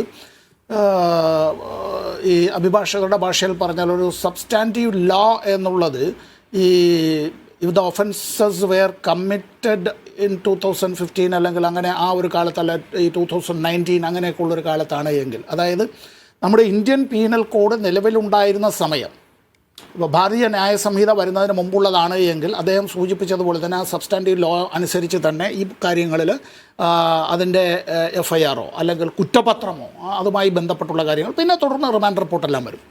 പ്രൊസീജിയറൽ ലോ വരുമ്പോഴേക്കും വരുന്നത് ഇതാണ് നമ്മൾ IPCക്ക് പകരം വന്നിട്ടുള്ളത് എങ്കിൽ പോലും അവിടെ വരുമ്പോൾ ഈ ഭാരതീയ നാഗരിക് സുരക്ഷാ സംഹിത ഇപ്പോഴത്തെ വക്കീലന്മാരുടെ ഭാഷയിൽ പറഞ്ഞാൽ BNSS അവിടെ ആപ്ലിക്കബിളായിട്ട് വരും. അല്ല, കോടതിയിൽ അത്തരം കാര്യങ്ങൾ വരട്ടെ. നമ്മളിപ്പോൾ അത് കോടതിയുമായി ബന്ധപ്പെട്ട കാര്യങ്ങളിൽ ഞങ്ങൾ 3 പേരും ഇക്കാര്യത്തിലൊരു ആധികാരിക വക്താക്കളല്ല. ഇത് ഞാൻ ഇടയ്ക്ക് ചൂണ്ടിക്കാണിച്ചത് അണിൽ ഇവിടെ ഇത് പറഞ്ഞപ്പോൾ ഞാൻ ഈ വാജി വാഹനത്തെ സംബന്ധിച്ചുള്ളത് ഞാനിങ്ങനെ എടുത്ത് കാട്ടി എന്നുള്ളതേ ഉള്ളൂ, നമ്മുടെ പ്രേക്ഷകർ കൂടി അറിയുന്നതിന് വേണ്ടി. ഇറിഡിയത്തിലാണ് നിർമ്മിച്ചത് എന്നുള്ളത് അല്ല, ഏത് ലോഹത്തിലായിരുന്നാലും സ്വാഭാവികമായി മലമുകളിലാണ്, എത്രയോ വർഷക്കാലം കാറ്റും മഴയും ഏറ്റു എന്നുള്ളത് മാത്രമല്ല വളരെ ശക്തമായ ഇടിമിന്നലടക്കം ഏറ്റ് ഇതിൻ്റേതായിട്ടുള്ള പല കാര്യങ്ങളിലും അത് ഇപ്പോൾ ഞാനിത് ഈ ലോഹവുമായി ബന്ധപ്പെട്ടുള്ള എന്തെങ്കിലും കാര്യങ്ങൾ പറയാനുള്ള ആധികാരിക വക്താവൊന്നുമല്ല. അതിൻ്റെ രൂപമാറ്റം സംഭവിച്ചിട്ടില്ലെങ്കിലും അതിൻ്റേതായിട്ടുള്ള ഘടനാപരമായി പല കാര്യങ്ങളിലും വളരെ വ്യത്യാസങ്ങൾ വന്നിട്ടുണ്ടാവാം. എന്ന് വെച്ചാൽ അദ്ദേഹം സൂചിപ്പിച്ചതുപോലെ ഇക്കാര്യത്തിൽ അതിൻ്റേതായിട്ടുള്ള വില എന്നുള്ളത് അമൂല്യമായി മാറാം. നമ്മൾ ആൻറ്റീക്ക് എന്നൊക്കെ പറയുന്നതിനും അപ്പുറമായിട്ടുള്ള ചില പ്രത്യേക സ്ഥലങ്ങളിൽ ചില പ്രത്യേക ഘട്ടങ്ങളിൽ ഒക്കെയുള്ള അത്തരം കാര്യങ്ങൾ. എന്തിനേറെ പറയുന്നു, ഒരു നൂറ്റാണ്ടുകൾക്ക് മുമ്പുള്ള വെറും ഒരു തപാൽ സ്റ്റാമ്പിന് ഇന്നത്തെ വിലയെ സംബന്ധിച്ച് പറയുന്നത് പോലെ എങ്ങനെ ഇത് അവിടെ നിന്ന് പുറത്തു പോയി. ഇറിഡിയത്തിന് ഈ ആന്റിക് വാല്യൂ മാത്രമല്ല സംഭവത്തുള്ളത്. ഇറിഡിയത്തിന് ആന്റിക് വാല്യൂ മാത്രമല്ല, ഇറിഡിയം ഒന്നും ഭൂമിയിൽ ഇല്ലാത്ത സാധനമാണ്, ഉൽക്കകളിലൂടെ ഭൂമിയിലേക്ക് വരുന്നതാണ്. മറ്റൊന്ന് എയറോസ്പേസ് ടെക്നോളജിയിൽ ഉപയോഗിക്കുന്ന ഒരു ലോഹമാണ്, അപൂർവ ലോഹം. എലോൺ മസ്കിന് വളരെ ആവശ്യമുള്ള സാധനമാണത്. അതെ, അജിംസ ഞാനിത് പറഞ്ഞു. ഇപ്പം സ്വാഭാവികമായ ഒരു മീഡിയ ചർച്ചയിൽ നമ്മുടെ പ്രേക്ഷകരുമെല്ലാം കാത്തിരിക്കുക, ഞങ്ങൾ മൂന്നുപേരും വല്ലാതെ ഇവിടെ ഈ അങ്ങോട്ടും ഇങ്ങോട്ടും വല്ലാത്ത പോരടിക്കും എന്നുള്ളതിലാണ്. പക്ഷെ നമ്മൾ യോജിക്കുന്ന ചില കാര്യങ്ങളുണ്ട്. അതെന്താണ്? ഇത്തരത്തിലുള്ള കാര്യങ്ങളിൽ അവിടെ വിശ്വാസം, സത്യസന്ധത, ഏൽപ്പിക്കുന്ന ഉത്തരവാദിത്വങ്ങൾ കൃത്യമായി നിർവഹിക്കുക, ഇത്തരം കാര്യങ്ങൾ. അതിൽ ഈ ഞാൻ നേരത്തെ സൂചിപ്പിച്ചതുപോലെ നിയമവിരുദ്ധമായും ചട്ടവിരുദ്ധമായും ഇത്തരം കാര്യങ്ങൾ അവിടെ, ഒപ്പം ജാഗ്രത കാട്ടേണ്ടത് ഇല്ലാതിരിക്കുക, ഉത്തരവാദിത്വരാഹിത്യം കാണിക്കുക എന്നുള്ള നിലയിലേക്ക്. ഒറ്റ ഒരു ഉദാഹരണം, നമ്മൾ ഒരു കാവലിന് ആളുകളെ നിയോഗിക്കുകയാണ്. നമ്മുടെ സുരക്ഷയും നമ്മുടെ സ്വത്തുക്കളുടെയും നമ്മുടെ ജീവനും മാനത്തിനും ഹാനി ഉണ്ടാവാതെ അതിൻ്റെ എല്ലാം സംരക്ഷണം നൽകുന്നതിന് വേണ്ടി കാവലിന് ആളെ നിയോഗിക്കുകയാണ്. അങ്ങനെ കാവലിനെ നിയോഗിക്കുന്ന ആളുകൾ അവിടെ കൊള്ളയടിച്ചില്ല, മറ്റു കാര്യങ്ങളൊന്നും ചെയ്തില്ല, ആക്രമിച്ചില്ല എന്നുള്ളത് ശരിയായിരിക്കുമെങ്കിലും അങ്ങനെ വന്നയാളുകളെ അവരെ നേരിടുന്നതിന് പകരം അവർ ഉറക്കം തൂങ്ങിയിരിക്കുകയോ അല്ല അവരോടൊപ്പം ചേരുകയോ ചെയ്താലുള്ള സ്ഥിതി എന്താണ്? ആ ദുസ്ഥിതി അതാണ് സമ്പത്ത്. എനിക്ക് ചോദിക്കാനുള്ളത് ഒറ്റ ചോദ്യം കൂടി. അങ്ങ് ആദ്യം എൻ്റെ ചോദ്യത്തിന് മറുപടിയായി പറഞ്ഞത് ഉപ്പ് തിന്നവർ വെള്ളം കുടിക്കുമെന്നാണ്. ഉപ്പ് തിന്ന എല്ലാവരും വെള്ളം കുടിക്കുമോ? ആരായാലും, അതായത് പത്മകുമാർ ആയാലും കടകംപള്ളി ആയാലും പ്രശാന്ത് ആയാലും. ഇവിടെ ഇത്തരത്തിൽ ഞാനീ പറഞ്ഞത് ഉപ്പ് തിന്നവർ വെള്ളം കുടിക്കുമെന്നുള്ള മലയാള ചൊല്ല് ഞാൻ പറഞ്ഞു എന്നുള്ളത്. പക്ഷേ അതിനപ്പുറമാണ്. ഇത് ഉപ്പൊന്നുമല്ല. ഉപ്പിനൊക്കെ വലിയ വിലയുണ്ട്. ആ ഉപ്പ് ഉള്ളത് കൊണ്ടാണ് നമ്മുടെ എല്ലാം ഈ ജീവൻ തന്നെ ഇങ്ങനെ നിലനിൽക്കുന്നത്. ആരൊക്കെ ഈ കാര്യത്തിൽ ജാഗ്രത കുറവും അനാസ്ഥയും ഉത്തരവാദിത്വരാഹിത്യവും ഈ കുറ്റകൃത്യത്തിൽ നേരിട്ടോ അല്ലാതെയോ പങ്കാളിയാൽ, ഇപ്പോൾ റോബറി മറ്റു കാര്യങ്ങളെ സംബന്ധിച്ചൊക്കെ പറയുമ്പോൾ അത്ര നമുക്ക് ഏത് കേസും അത്തരത്തിൽ ഏതും നമുക്ക് ചാർജ് ചെയ്യാം. പക്ഷേ കോടതിയിലെത്തുമ്പോൾ എന്താണെന്ന് പറഞ്ഞാൽ അവിടെ കൃത്യമായി നിൽക്കുന്നതായിട്ടുള്ള, ഇപ്പോൾ ഞാൻ ഈ പ്രോസിക്യൂഷൻ ഭാഗത്തും ഞാൻ പ്രതിഭാഗത്തും രണ്ട് ഭാഗത്തും എൻ്റെ ദീർഘകാലത്തെ അഭിഭാഷക വൃത്തിയിൽ ഞാൻ ഹാജരായിട്ടുണ്ട്. അവിടെ ഹാജരാക്കുന്ന ആ വലകൾ കൃത്യമായിരിക്കണം, ആ കണ്ണികൾ ചേരുന്നതായിരിക്കണം, അത് കൃത്യമായി തെളിയിക്കപ്പെടാൻ കഴിയുന്നതായിരിക്കണം. നമ്മളല്ലാതെ ജനങ്ങളുടെ കയ്യടി നേടാൻ വേണ്ടിയും ഏതെങ്കിലും രാഷ്ട്രീയ ഉദ്ദേശത്തോടു കൂടിയും അത്തരത്തിൽ ഏതെങ്കിലും കാര്യങ്ങളെല്ലാം പറഞ്ഞ ആരോപണങ്ങളുമായി കോടതിയിലേക്ക് ചെന്നാൽ കോടതി അതോടുകൂടി ആ കാര്യം എടുത്തങ്ങ് തള്ളും. അതാണ് സംഭവിക്കുക. കൃത്യമായിരിക്കണം ആ കാര്യങ്ങൾ, അത് പ്രിസൈസ് ആയിരിക്കണം, മാറ്റർ ഓഫ് ഫാക്റ്റ് ആയിരിക്കണം. ഇവിടെ ഈ കാര്യങ്ങളിൽ കൃത്യമായ കുറ്റവിചാരണ നടക്കുകയും അത്തരത്തിൽ ഈ കുറ്റവാളികൾ ശിക്ഷിക്കപ്പെടുകയും ചെയ്യണം.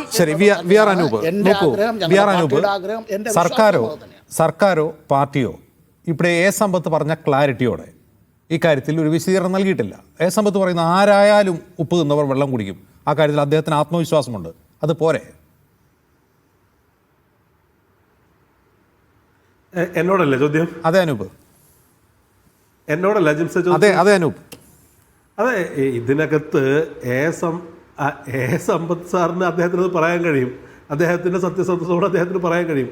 അദ്ദേഹം ഈ ചർച്ചയിൽ പ്രകടിപ്പിക്കുന്ന സത്യസന്ധത ഈ പറയുന്ന വിഷയത്തിൽ ബന്ധപ്പെട്ട ആളുകൾക്ക് പറയാൻ കഴിയുന്നില്ല എന്നുള്ളതാണ്. കടകംപള്ളി സുരേന്ദ്രൻ ഇതുപോലെ പറയാൻ പറ്റുമോ? പറ്റില്ല. അതാണ് വ്യത്യാസം. ഇപ്പം നമുക്ക് സമ്പത്ത് സാറിനെ പോലെ ഒരാളോട് തർക്കിക്കേണ്ട കാര്യമില്ല. അദ്ദേഹത്തിൻ്റെ പാർട്ടിയെ ഡിഫെൻഡ് ചെയ്യാൻ ശ്രമിക്കുന്നു. ഞാൻ തുടക്കത്തിലേ പറഞ്ഞു, അദ്ദേഹവുമായി ഈ മീഡിയ വണ്ണിൽ തന്നെ 3-4 ചർച്ചകൾ പങ്കെടുത്ത ഒരാളാണ്. പക്ഷേ ഇന്ന് അദ്ദേഹത്തിൻ്റെ ഡിഫൻസ് അതൊക്കെ വെച്ച് നോക്കുമ്പോൾ ഏറ്റവും ദുർബലമാണ്. പക്ഷേ അദ്ദേഹം അത് മാന്യമായി നിർവഹിക്കാൻ ശ്രമിക്കുന്നു. അദ്ദേഹത്തിൻ്റെ വ്യക്തിപരമായ കാര്യമാണ് പറഞ്ഞത്. പക്ഷേ ഇത്തരം സത്യസന്ധമായി ഈ കാര്യങ്ങൾ പറയാൻ ബന്ധപ്പെട്ട ആളുകൾക്ക്, അത് കൈകാര്യം ചെയ്ത ആളുകൾക്ക് പറയാൻ കഴിയുന്നില്ല എന്നുള്ളതാണ് പ്രശ്നം. അജിൻസെ, നമ്മൾ ഈ ചർച്ചകൾ ആരംഭിക്കുന്നതെന്നാ ഈ അയ്യപ്പ കോൺക്ലേവുമായി ബന്ധപ്പെട്ട അന്ന് ഇവിടെ സത്യത്തിൽ പിണറായി വിജയൻ സർക്കാരിൻ്റെ കഷ്ടകാലം തുടങ്ങിയതെന്നാ ഈ അയ്യപ്പ കോൺക്ലേവിൽ യോഗി ആദിത്യനാഥിൻ്റെ സന്ദേശം വായിച്ച അന്നു മുതൽ ഈ ദുർവിധി സർക്കാരിന് തുടങ്ങി എന്നുള്ളതാണ് യാഥാർത്ഥ്യം.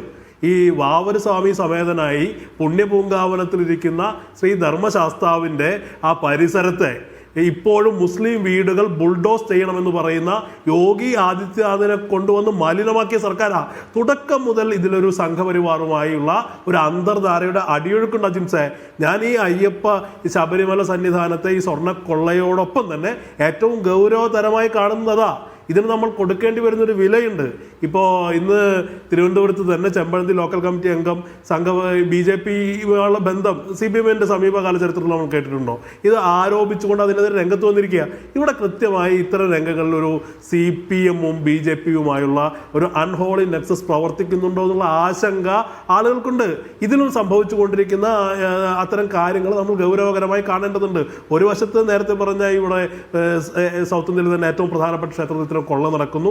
അതിനകത്ത് ഈ പറയുന്ന ആന്റിക് മൂല്യമുണ്ട്, ഭക്തരുടെ ഭക്തിയുടെ മൂല്യമുണ്ട്. ഇത് വലിയൊരു കൊള്ളയാണ്. അതേസമയം ഞാൻ തുടക്കത്തിൽ ഇത് പറഞ്ഞപ്പോൾ സംഘപരിവാറിന്റെ പ്രതിനിധി എന്നോട് ക്ഷോഭിച്ചു. പക്ഷെ യാഥാർത്ഥ്യം എന്താ? നമ്മളൊക്കെ കണ്ടുകൊണ്ടിരിക്കുകയല്ലേ. ഞാൻ പറയുന്നത് അവർ പ്രകടനം നടത്തിയിട്ടില്ല എന്നൊന്നുമല്ലല്ലോ. ആദ്യം പ്രകടനം നടത്തിയതാരാ? ആദ്യം ഈ വിഷയത്തിൽ പ്രതികരിച്ചതാരാ? കോൺഗ്രസ് പ്രതികരിക്കുന്നു. കോൺഗ്രസിന്റെ ഉന്നതരായ നേതാക്കന്മാരടക്കം നടത്തി ഇവിടെ പത്തനംതിട്ടയിലും തിരുവനന്തപുരത്തും അതിന്റെ പ്രകടനങ്ങൾ ഉണ്ടാകുന്നു. BJP-യുടെ സംസ്ഥാന കമ്മിറ്റിയുടെ വാട്സപ്പ് ഗ്രൂപ്പിൽ കോൺഗ്രസ് മാത്രമാണ് പ്രതികരിക്കുന്നത്, നമ്മൾ എന്തുകൊണ്ട് പ്രതികരിക്കുന്നില്ല എന്ന് വലിയ ചർച്ചകൾ ഉണ്ടാകുന്നു. അങ്ങനെ പ്രതികരിക്കാൻ നിർബന്ധിതമാകുന്നു. അങ്ങനെ ഒരു പേരിന് സമരങ്ങൾ നടക്കുന്നതല്ലാതെ BJP മുൻകാലങ്ങളിൽ നടത്തിയിട്ടുള്ള സമരങ്ങൾ വെച്ച് നോക്കിയാൽ ഇതൊരു സമരമാണോ? അജിംസ് അങ്ങ് തന്നെ പറയുന്നു 20 വർഷത്തെ മാധ്യമ പ്രവർത്തന പരിചയമുള്ള അജിംസ് കണ്ട സംഘപരിവാർ സമരങ്ങളുമായി ഇതൊരു താരതമ്യമുണ്ടോ? കോൺഗ്രസ് നടത്തിയ പോലൊരു സമരം അവർ നടത്തിയിട്ടുണ്ടോ? ഇതൊരു യാഥാർത്ഥ്യമാണ്. കാരണം രണ്ട് കാര്യങ്ങളുണ്ട്. ഒന്ന്, BJP-യെ സംബന്ധിച്ച് ഇത്തരം സമരങ്ങൾ നടത്തിയാൽ ഇവിടെ LDF-നെതിരായി ഇത്തരം വികാരങ്ങൾ ഉയർന്നു വന്നാൽ അതിൻ്റെ ബെനിഫിഷ്യറീസ് ഗുണഭോക്താവ് എന്ന് പറയുന്നത് UDF ആകുമോ എന്നുള്ള ലോക്സഭാ തെരഞ്ഞെടുപ്പിലൊക്കെ ആശങ്കയുണ്ട്. അപ്പോൾ അവർ ഇതിനെ കണ്ണടയ്ക്കുന്നു. രണ്ട്, ചില കാര്യങ്ങൾ ഞാൻ നേരത്തെ പറഞ്ഞ അവിശുദ്ധമായൊരു സഖ്യം പ്രവർത്തിക്കുന്നതിൻ്റെ കാര്യമുണ്ട്. ഇത് വളരെ യാഥാർത്ഥ്യമാണ്. ഇപ്പോൾ സമ്പത്ത് സാർ തന്നെ ചൂണ്ടിക്കാണിച്ചതുപോലെ ഈ ചർച്ചയിൽ പങ്കെടുക്കുന്ന 3 ആളുകൾക്ക് ആങ്കർ അടക്കം 4 പേർക്കും ഇവിടെ ഒരു വൻ തട്ടിപ്പ് നടന്നിരിക്കുന്നു എന്നുള്ള കാര്യത്തിൽ സംശയമില്ലല്ലോ. ഈ തട്ടിപ്പ് നടത്തിയിരിക്കുന്ന ആരാ? തട്ടിപ്പ് നടത്തിയിരിക്കുന്നത് ആദ്യം ഉണ്ണികൃഷ്ണൻ പോറ്റിയിലേക്ക് കുറിച്ച് പറഞ്ഞു, പിന്നീട് അത് ഉദ്യോഗസ്ഥ തലത്തിൽ പറഞ്ഞു. ഇത് അതിലും ഒതുങ്ങാതെ ഇപ്പോൾ ഇദ്ദേഹത്തിൻ്റെ പടിവാതിൽക്കൽ എത്തിയിരിക്കുക, മുൻ ദേവസ്വം പ്രസിഡന്റ്. അപ്പോൾ ഇതിനകത്ത് പത്മകുമാറിൻ്റെ പടിവാതിൽക്കൽ എത്തി നിൽക്കുമ്പോൾ അതിനകത്ത് വളരെ കൃത്യമായി ആർക്കും അങ്ങനെ കൈ കഴുകി പോകാൻ കഴിയില്ല. സമ്പത്ത് സാറിൻ്റെ തന്നെ വാക്കുകൾ ഉദ്ധരിച്ചാൽ ഉപ്പ് തിന്നവർ ആരൊക്കെ എന്നുള്ളത് അടുത്ത ദിവസങ്ങളിൽ വ്യക്തമാവുന്നേ.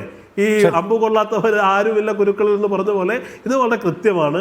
ഇതിനകത്ത് ഈ തലത്തിൽ മാത്രം ഒതുങ്ങുന്നല്ല, ഇനിയും മുകളിലേക്ക് ഇതിൻ്റെ ഇനിയും പടികൾ കയറിപ്പോയാൽ ഇനിയും ആളുകളെ കാണാം. അപ്പോൾ അത് കൃത്യമായി ഇത് വരുന്ന ആളുകൾ കേരളത്തിലെ ഭരണ നേതൃത്വം അല്ലെങ്കിൽ രാഷ്ട്രീയ നേതൃത്വമായി CPM ഇത് വിശദീകരിക്കേണ്ടി വരും.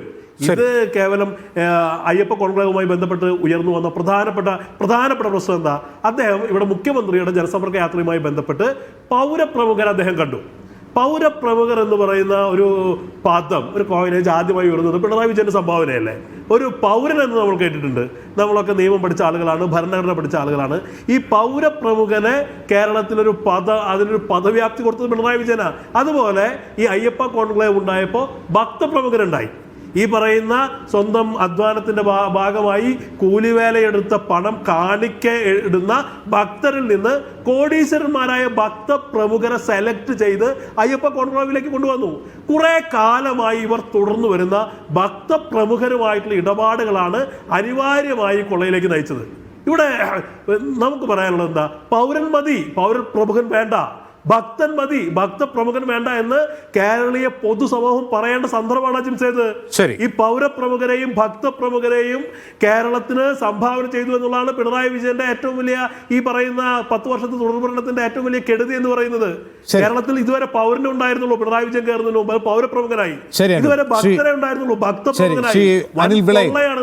ഇവിടെ അനൂപ് ചൂണ്ടിക്കാട്ടുന്ന ഒരു പ്രധാനപ്പെട്ട പ്രശ്നം BJP-യുടെ 2019 കാലത്ത് നാമജപ ഘോഷയാത്രയും അതിൽ സംഘപരിവാർ സംഘടനകളുടെ ആ ഒരു സമരവുമൊക്കെ ഒരു ദേജാവ് പോലെ നമ്മുടെ മുമ്പിലുണ്ട്.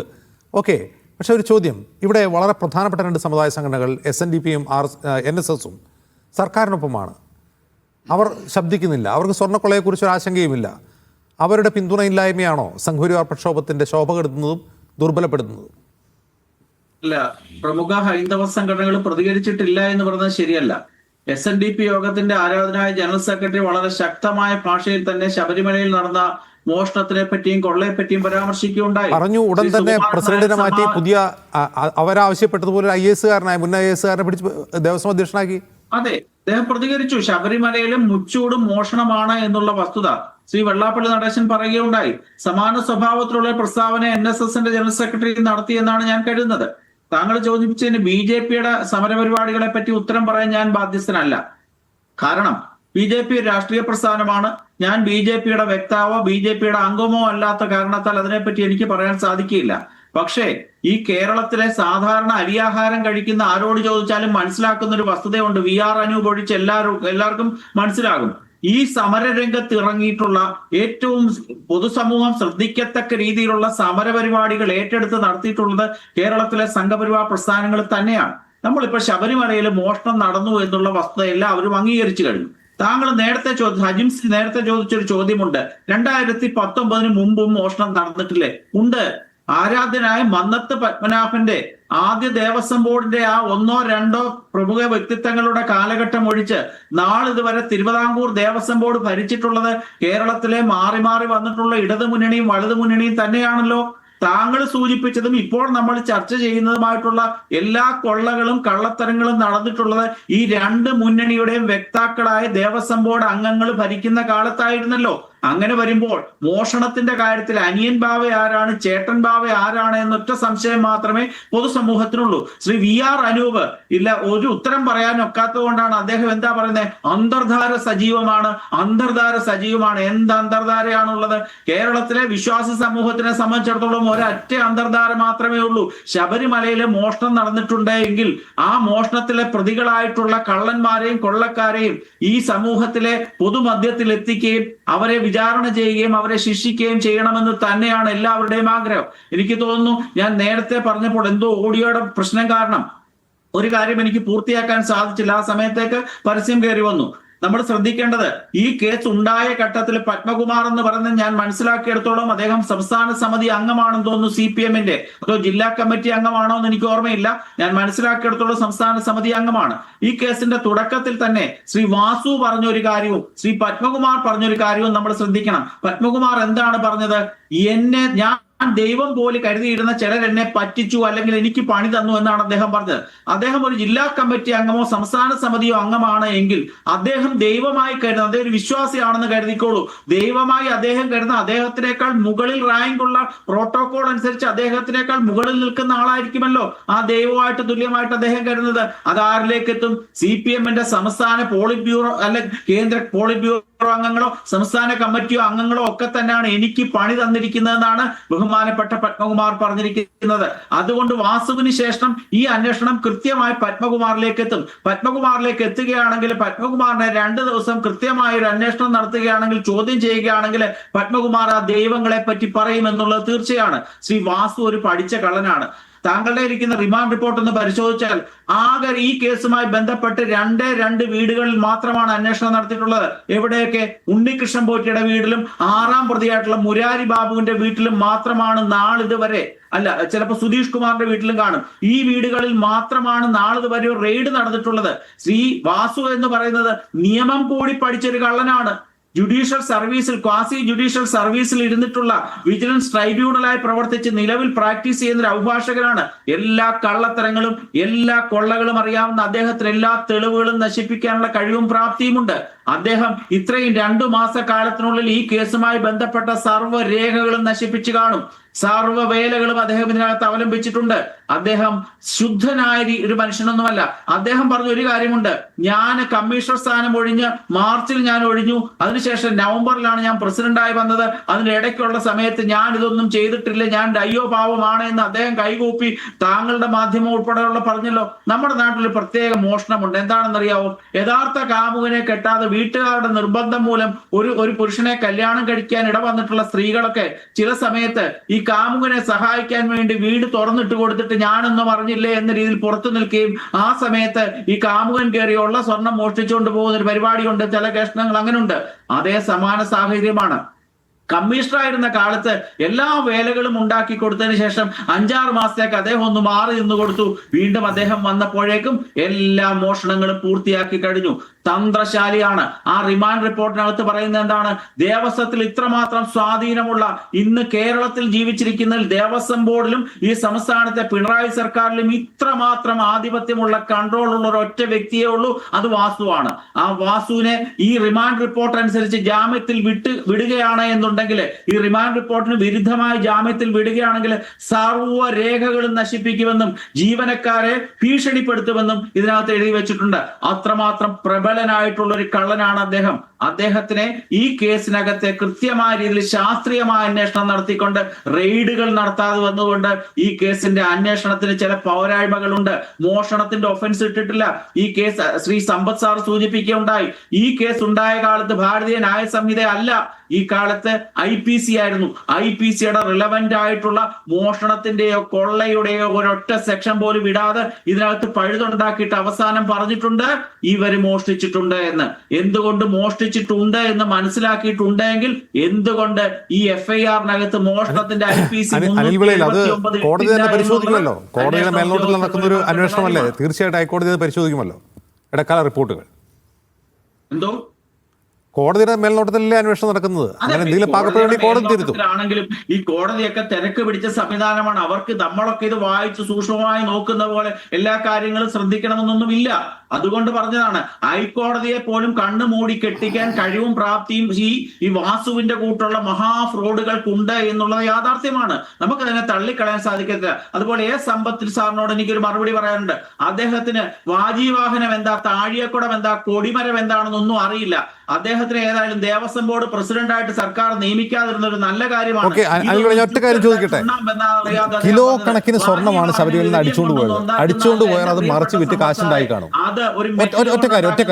ഒറ്റ കാര്യം ഒരു നിമിഷം അനിൽ വിളെ ഒരു കാര്യത്തിൽ കൂടി ക്ലാരിറ്റി വേണം.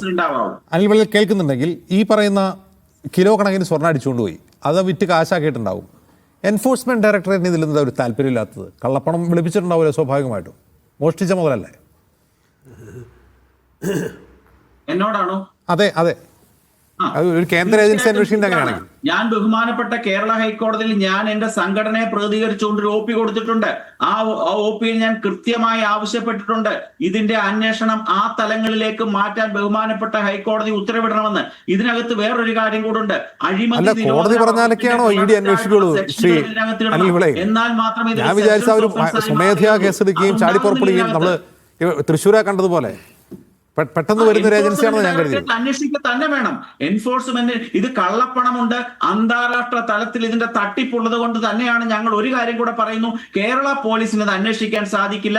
CBIയും എൻഫോഴ്സ്മെന്റ് ഏജൻസിയും ഈ കേസുമായി ബന്ധപ്പെട്ട അന്വേഷണം നടത്തുകയാണെങ്കിൽ ഈ ഇരിക്കുന്ന തമ്പുരാക്കന്മാരായിട്ടുള്ള എല്ലാവരും കുരുങ്ങുക തന്നെ ചെയ്യും. അല്ലെങ്കിൽ ചിലപ്പോൾ പത്മകുമാറിൽ വരെ എത്തി ഈ കേസ് അന്വേഷണം നിർത്തും എന്നുള്ളത് 100% ഉറപ്പാണ്.